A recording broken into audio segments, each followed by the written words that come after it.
Bon matin. Alors, à peu près 25-26 minutes, on devrait avoir une période de questions et par la suite, on va vous faire parvenir la présentation par courriel. Le but, en fait, de cette présentation-là, c'est, bon, vous savez, pour la majorité d'entre vous, il y a la nouvelle loi C-28 qui va être mise en vigueur à partir du mois de juillet. Alors, dans cette loi-là, il oblige maintenant les gens à avoir une preuve de consentement, donc une preuve que les gens se sont inscrits.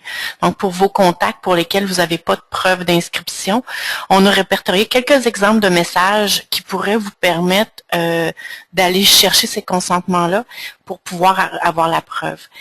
Au niveau du délai, le délai dans la loi dit que c'est un délai de 3 ans suivant la mise en application s'il y a une relation d'affaires. Ce que ça veut dire, c'est que si au 1er juillet, vous considérez que vous avez une relation d'affaires, mais que la personne n'est pas inscrite, vous avez quand même un délai de 3 ans pour aller chercher son consentement. Qu'est-ce qu'une relation d'affaires? C'est vraiment à l'intérieur de votre entreprise, de chacune des entreprises, que vous allez être en mesure de définir pour vous qu'est-ce qu'une relation d'affaires. Pour certaines entreprises, une relation d'affaires, ça nécessite une transaction. Pour d'autres, l'inscription à un newsletter peut être une relation d'affaires. Donc, c'est vraiment pour chacune des entreprises de voir au niveau de votre département légal comment ils interprètent la relation d'affaires. La majorité des exemples qu'on va vous présenter, il y en a quelques-uns en français, la majorité sont pris de nos amis américains et canadiens anglophones. Donc, on va quand même passer chacun des exemples qu'on vous présente. C'est quelque chose qui avait été envoyé, ça, le 18 janvier 2012. C'est vraiment pas recommandé. Cette entreprise-là, j'ai caché l'information. Cette entreprise-là, c'est une entreprise publique. Donc, c'est sûr que les entreprises publiques doivent se conformer à cette loi-là. Au niveau de l'objet, c'était le nom de l'entreprise se conforme à la loi anti-spam canadienne C-28. Ça peut être un message qui est bon, c'est la méthode qui a été utilisée. En fait, cette personne-là, ce qu'elle disait, c'était que vous pouvez vous désabonner en tout temps. Donc, il n'y avait pas nécessairement de lien pour demander à la personne de s'inscrire, c'est davantage un désabonnement. Alors, ce qu'on sait, c'est que quelqu'un qui ne répond pas à un non, donc quelqu'un qui ne répond pas à un désabonnement, ça ne veut pas dire qu'il est abonné pour autant. Donc, c'est vraiment pas recommandé de faire ce type de message-là.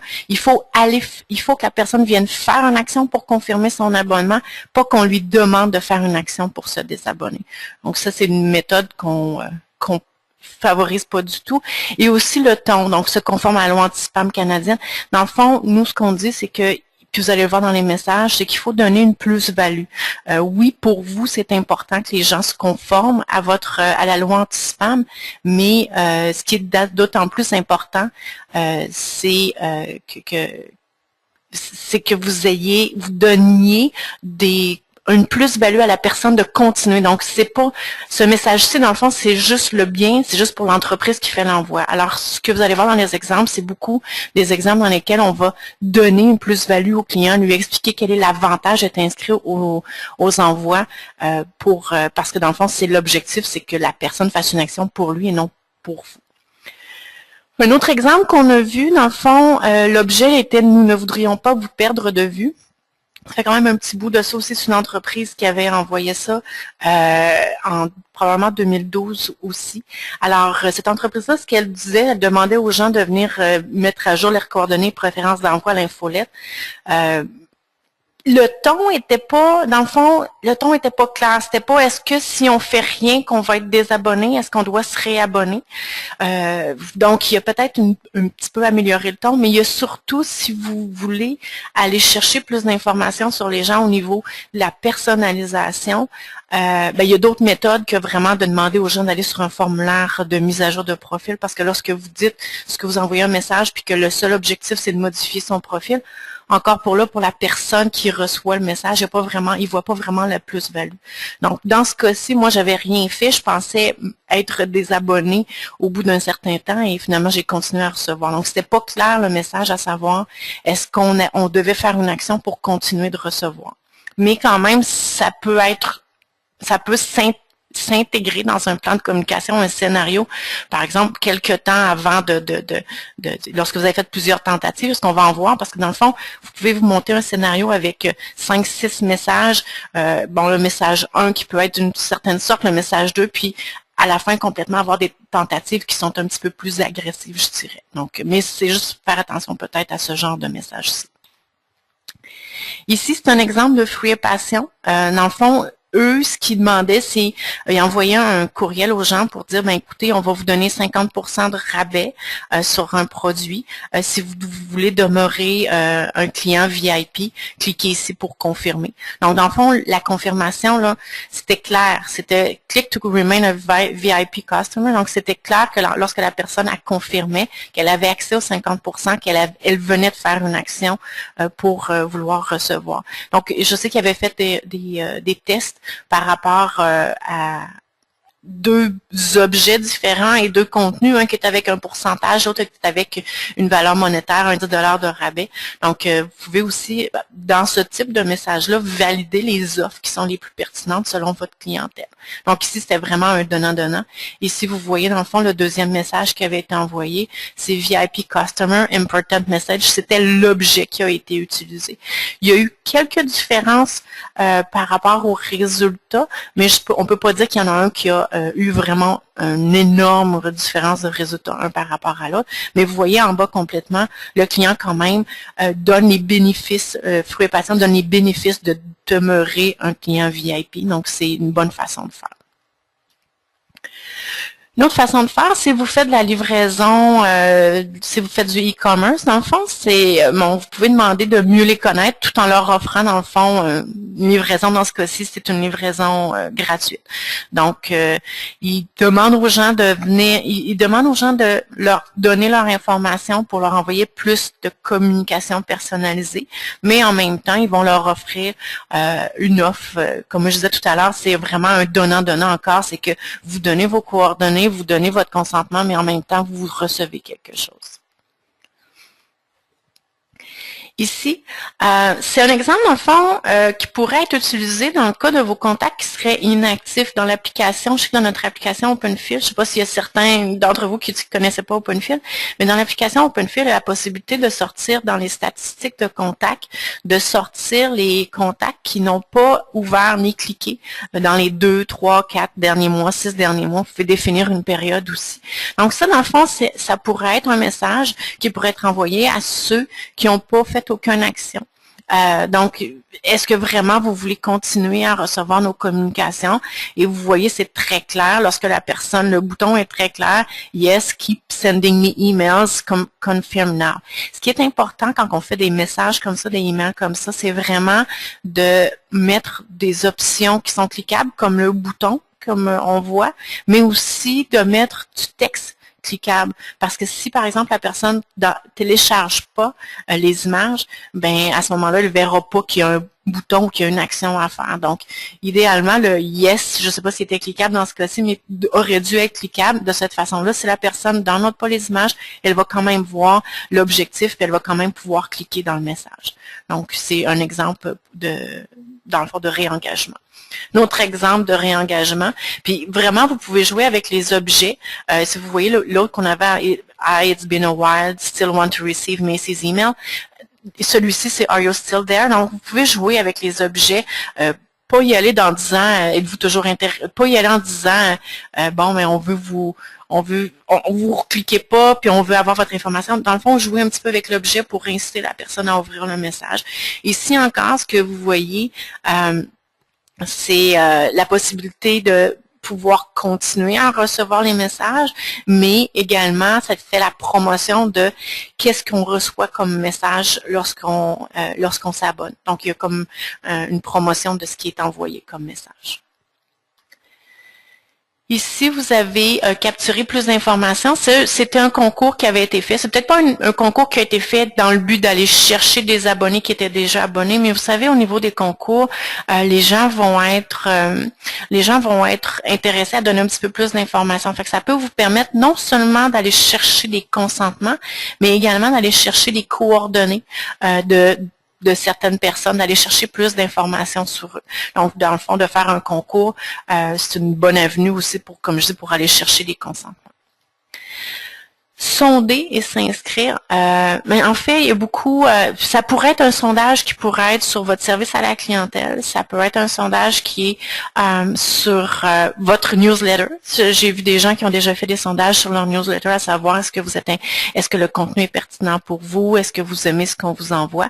Donc l'objectif, dans le fond, c'est envoyer un courriel pour inviter les gens à compléter un court sondage. Ça peut être un sondage de 3-4 questions, il peut être sur plusieurs pages. Et dans le questionnaire, ajouter une option pour sélectionner les abonnements.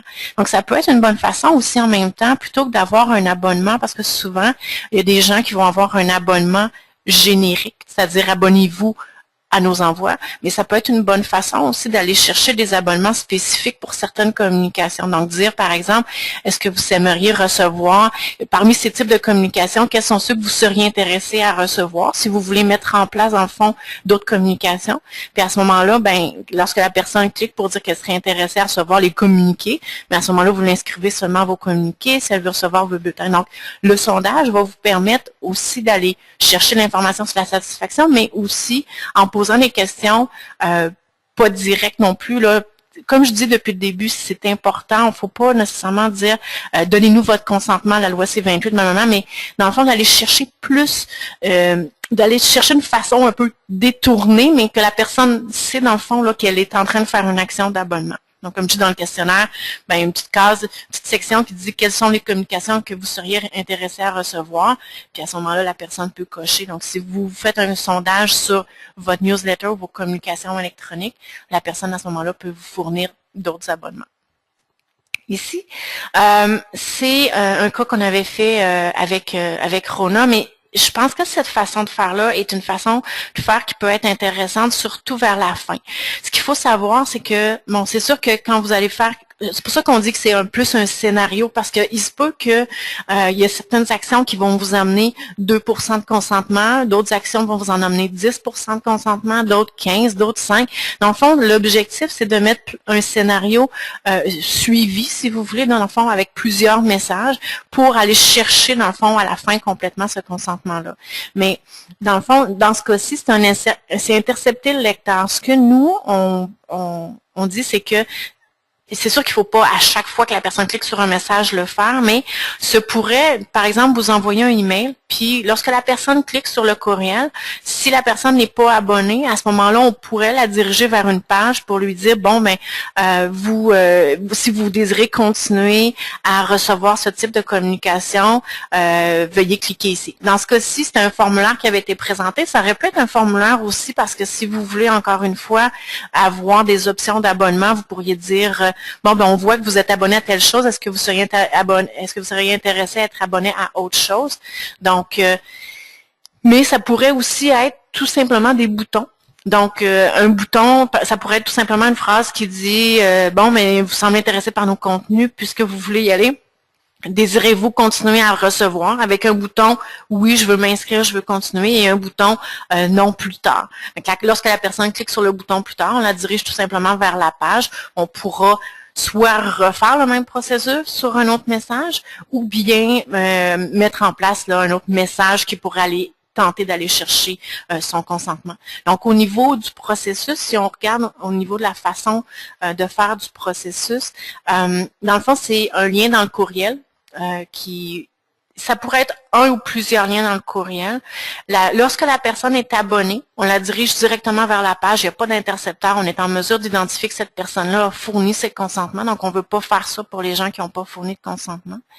Et pour ceux qui, dans le fond, sont non abonnés, nous, on fait une validation, puis on va justement afficher une page qu'on appelle un intercepteur, qui va être la page qui va afficher les options oui, non, est-ce que je veux m'inscrire, et qui, par la suite, va diriger à la même page. Donc, c'est juste une action supplémentaire qu'on demande à la personne avant de lui afficher le contenu de la page.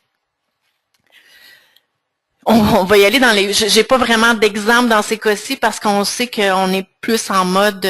on commence dans le fond, les gens commencent à aller chercher le consentement. Mais peut-être l'avant-dernière tentative, avant de laisser tomber la serviette, c'est vraiment peut-être là, vraiment démontrer l'importance de faire une action, avoir un sujet percutant, d'aller... Ça pourrait être un sujet plus moi je veux dire, qui est plus en lien avec la loi, dire la loi va nous interdire de communiquer avec vous, ou on doit se fier à la loi. Donc, y aller avec un sujet un petit peu plus percutant pour démontrer l'urgence à la personne, que si elle ne fait rien, que à ce moment-là, la personne va risquer de perdre une plus-value. Donc, il y a peut-être une dernière tentative que j'avais pas d'exemple à vous montrer, mais qui est vraiment une dernière tentative, une avant-dernière tentative, je dirais, pour vraiment aller démontrer l'importance de faire une action. Et la dernière tentative, on parle beaucoup d'envoi de courriel, mais dans le fond, si jamais vous voyez que les gens vous fournissent pas, ça peut s'intégrer, nous on le met en dernière tentative, puis c'est sûr qu'on travaille pour la majorité de nos clients dans l'envoi de courriel, on fait pas vraiment de médias sociaux, mais ça peut être une autre façon de garder un contact avec les gens, dans le fond, de s'assurer qu'ils vont aller sur votre page Facebook, votre Instagram, sur vos pages pour se connecter avec vous d'une autre façon. Puis peut-être qu'à partir de ces outils-là, vous allez être en mesure d'aller rechercher le consentement des gens pour que les gens viennent s'inscrire. Ce qui est important de savoir, c'est ce que nous, on vous montre ici, c'est des exemples de messages qui sont des messages qui sont spécifiquement pour un engagement. C'est-à-dire que on parle de mettre en place des processus pour des messages qui sont spécifiques. C'est-à-dire qu'on fait des scénarios, puis on dit, je vais envoyer ce message-là à ceux qui n'ont pas de consentement, je vais envoyer ce message-là à ceux qui n'ont pas de consentement. On peut les mettre en étape 1, 2, 3, 4, 5. Je pense que ce qui est important quand on fait ce type de message-là, c'est de s'assurer de faire du A/B test, de s'assurer de vraiment vérifier quel est l'objet, quelle est la promotion, qu'est-ce qui donne le plus de résultats. Et quand on fait un A/B test comme ça, l'idée, habituellement, c'est d'aller modifier une seule chose à la fois. C'est-à-dire, on va dire, je vais modifier mon objet pour voir est-ce que c'est mon objet qui a un effet. Donc, je prends le même message, la même promotion.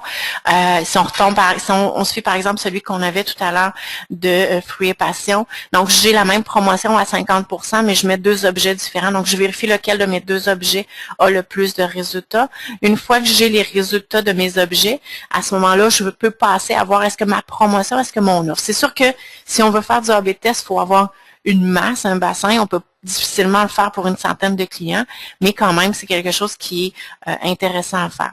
Et le scénario, dans le fond, ça peut être en ordre, 1, 2, 3, 4, 5, vous faites vos scénarios. On a un outil aussi de marketing automatisé que vous pouvez dire, à cette date-là, pour ceux qui n'ont pas inscrit, j'envoie ce message-là. Donc, vous pouvez déjà tout planifier, vos messages, toutes les intégrer, et ils vont partir à des dates spécifiques que vous aurez indiquées. Et bien entendu, cet outil-là de marketing automatisé, ces outils-là qui sont utilisés vont aller utiliser la base de données, les consentements lors de l'envoi. C'est-à-dire que si quelqu'un, vous faites un envoi, vous planifiez vos 5 messages, puis quelqu'un s'est abonné au bout du deuxième, il ne recevra pas le troisième, quatrième, cinquième. Donc, c'est important. Et l'autre chose aussi, comme je disais, nous, présentement, ce qu'on vous présente, c'est des idées de messages qui sont spécifiques. Par contre, il est très important dans toutes vos communications que vous faites de peut-être aller ajouter à ceux, puis ça se fait avec du contenu qu'on appelle, nous, dans notre jargon, du bloc conditionnel ou du contenu dynamique. C'est-à-dire que peut-être si vous avez un bulletin, un modèle, par exemple, que vous avez un en-tête, et que vous avez peut-être juste en dessous de l'en-tête, dans un encadré de couleurs, aller demander aux gens de confirmer ou d'aller modifier leur profil, aller pousser un petit peu plus là, votre modification de profil pour aller chercher vos consentements. Donc, c'est une très bonne idée de le faire dans tous les messages que vous allez faire jusqu'à, bon, comme je vous disais au départ, jusqu'au 1er juillet, ça dépend toujours de ce que vous allez considérer comme étant une relation d'affaires ou jusque dans 3 ans et quelques mois, parce que vous avez quand même 3 ans pour pouvoir aller chercher vos consentements. J'ai terminé, j'ai fait ça plus court que ce qui était prévu, ce que j'avais prévu. Alors, je ne sais pas s'il y en a certains d'entre vous qui avaient des questions, des commentaires. Il y a une boîte questions et chat que vous pouvez voir dans votre fenêtre, donc je suis ouverte à prendre les questions. Mais comme je vous dis, dans le fond, ce qui est important de savoir, c'est que vous ne ferez pas une action qui va vous ramener 50% de consentement. C'est des petites actions qu'il faut planifier dans un laps de temps pour pouvoir aller, qui vont donner chacun un petit résultat et puis qui vont vous emmener à votre résultat final, là, qui peut être quand même assez exceptionnel si vous avez une clientèle vraiment captive. Alors, j'ai des questions. OK, on me pose la question de savoir, dans le cas d'une association, si on doit obtenir le consentement des membres. Comme je dis, dans le fond, nous, on donne pas d'avis légaux, mais souvent, dans les conventions, ce qu'on va voir, c'est des choses qui vont se rajouter dans les conventions de membership. C'est-à-dire que dans les conventions de membership, on va ajouter que lorsque la personne fournit son adresse électronique ou s'inscrit ou renouvelle en donnant son adresse électronique, qu'elle accepte par le fait même de recevoir. C'est sûr que dans le cas d'une association ou d'un ordre professionnel, il y a une relation d'affaires qui est existante. Donc, au niveau de la loi C-28, la loi C-28 vous dit que s'il y a une relation d'affaires qui est existante, vous n'avez pas besoin de demander les consentements. Donc, je dirais que vous n'avez pas vraiment besoin d'aller chercher les consentements des membres lorsque vous êtes dans une association. J'ai quelqu'un aussi qui me pose une question, à savoir si on peut faire une formation privée à notre entreprise concernant la loi. Oui, il n'y a pas de problème. Vous pouvez communiquer avec nous. Je ne sais pas si vous avez un directeur de compte ou sinon vous pouvez appeler au numéro générique et demander à parler pas à parler aux ventes, là, mais à parler à quelqu'un aux ventes, puis on va vous transférer une personne qui va être en mesure de vous planifier une présentation. Mais on fait beaucoup de présentations sur la loi C-28, bien entendu, depuis quelques semaines, voire quelques mois. Est-ce que j'ai d'autres questions? J'aimerais ça, dans le fond, là, je sais qu'il y a quelques personnes qui sont encore captives. Est-ce que l'idée de faire des très courts webinaires comme ça sur de 30 minutes, 25 minutes comme là, c'est quelque chose que vous aimez? Vous aimeriez est-ce que la formule est correcte pour vous? Je sais que des fois, on est très occupé, puis dans le fond, un petit 15 minutes, 20 minutes, demi-heure, j'essaie de... Bon, ben, tout le monde me dit que... Tout le monde me dit, OK, j'ai une question. Si un client est en relation d'affaires, est-il recommandé d'essayer d'obtenir un opt-in dans l'éventualité qu'il se remplit en relation d'affaires? Oui, j'ai cette question-là. Oui, en effet, il faut, parce qu'au bout du 24 mois, c'est ce que nous, on dit, parce que vous avez une relation d'affaires avec quelqu'un, c'est un droit, ce que la loi on appelé un droit implicite.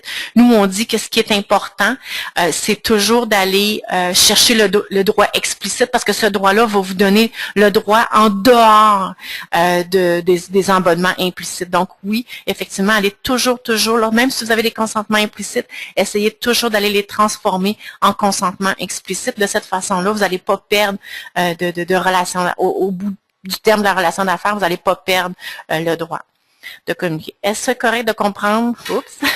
J'ai beaucoup de questions, alors je vais les prendre une à une.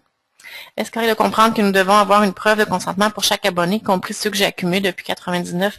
C'est tout à fait vrai, oui. Tous les consentements que vous avez eu, tous les gens avec qui vous communiquez, vous devez aller chercher une preuve de consentement. Offre promo, exposition de rabais ou concours, qu'est-ce que vous recommandez le plus? Comme je disais, dans le fond, je pense que c'est les deux. Le concours va vous permettre il y a des gens différents. Bon, c'est sûr qu'il y en a qu'on appelle les coureux de concours par chez nous, mais ces gens-là vont être enclins. En plus, le concours va vous permettre d'aller chercher peut-être plus d'informations. Par exemple, mettons que vous avez un bulletin ou un abonnement puis que vous ne demandez pas le code postal ou vous ne demandez pas s'ils ont une famille ou vous ne demandez pas s'ils ont une maison, bien, vous avez la possibilité avec le concours d'aller en chercher plus d'informations. Fait que le concours, c'est une bonne source de consentement, mais aussi de connaissances clients. L'offre promotionnelle, le X pourcentage de rabais, mais celui-là, dans le fond, ça va être vraiment plus un incitatif à faire une action. Oui, la loi, j'ai une question à savoir si la loi s'applique pour les clients B2B. Oui, par contre, dans les clients B2B, il y a quelques portions. Vous pourrez aller voir notre site On pourra mettre un lien dans le message qu'on va vous envoyer, c28.dialogueinside.com. Vous avez une petite portion là-dessus. Dans le fond, dans le contexte du business to business, il y a certaines petites par exemple, s'il y a des garanties, si c'est des produits que vous avez le droit de communiquer sur les produits, dans son temps que la personne peut utiliser le produit. Si vous trouvez une carte d'affaires, quelqu'un vous remet une carte d'affaires, c'est un droit. Il y a quelques petits éléments distincts pour le business to business, mais c'est sensiblement la même chose. Au niveau des webinaires, à chaque fois qu'on fait un webinaire, on fait toujours l'enregistrement. Donc, l'enregistrement va être disponible. J'ai quelqu'un qui me disait qu'il y avait eu des problèmes de son au départ. Donc, on va pouvoir vous donner ça. J'ai quelqu'un qui me pose des questions par rapport à l'utilisation d'OpenFill. Dans le fond, ce qu'on va faire, on va faire une autre présentation sur l'utilisation d'OpenFill qui va vous montrer comment vous pouvez faire des campagnes de réengagement. Sinon, vous pouvez appeler notre équipe de service puis on pourra vous indiquer comment faire. Oui, j'ai Madame Karine qui me demande si elle peut avoir le traitement, la dernière séance sur la loi C28. Si c'est possible, seulement nous envoyer un petit courriel. Vous pouvez l'envoyer à formation@dialogueinsight.com. On va pouvoir vous faire parvenir l'enregistrement du dernier webinaire. Les personnes qui ne sont pas encore nos contacts.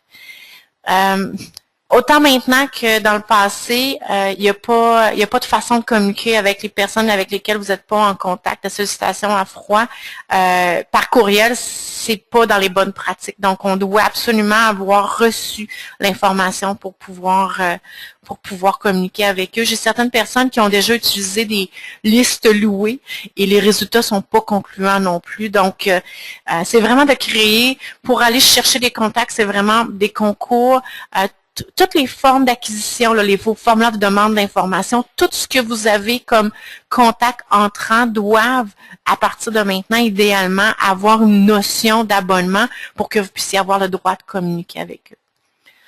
Qu'est-ce qu'on considère comme une preuve de consentement, dans quel format on doit le garder et quelle info, date et heure? Vous pouvez, dans la dernière webinaire que j'ai fait, on l'a dit, dans le fond, la preuve de consentement, ce qu'elle doit dire, c'est qu'elle doit dire à quel moment, à partir de quelle phrase. Vous savez, on vous met toujours une petite phrase. En fait, ça doit être une case à cocher maintenant. La case ne doit pas être précochée. Ça doit être une case à cocher. Idéalement, vous gardez la phrase que la personne accepte. Donc, qui est souvent à côté de la petite « j'accepte de recevoir les communications ». Donc, ça, c'est important, la date et l'heure. Et idéalement, la source. Même on a certains de nos clients qui nous appellent au niveau des sources. Les sources web sont assez faciles à conserver parce qu'on peut dire c'est tel formulaire, c'est tel concours. Mais si vous faites des concours, par exemple, dans un salon, puis que c'est un fichier Excel, assurez-vous de conserver le nom du concours, d'ajouter le nom du concours à votre fichier pour avoir cette... Alors, je crois que j'ai plus de questions. Alors, je vais vous souhaiter une très bonne fin de journée. Au plaisir. Au revoir.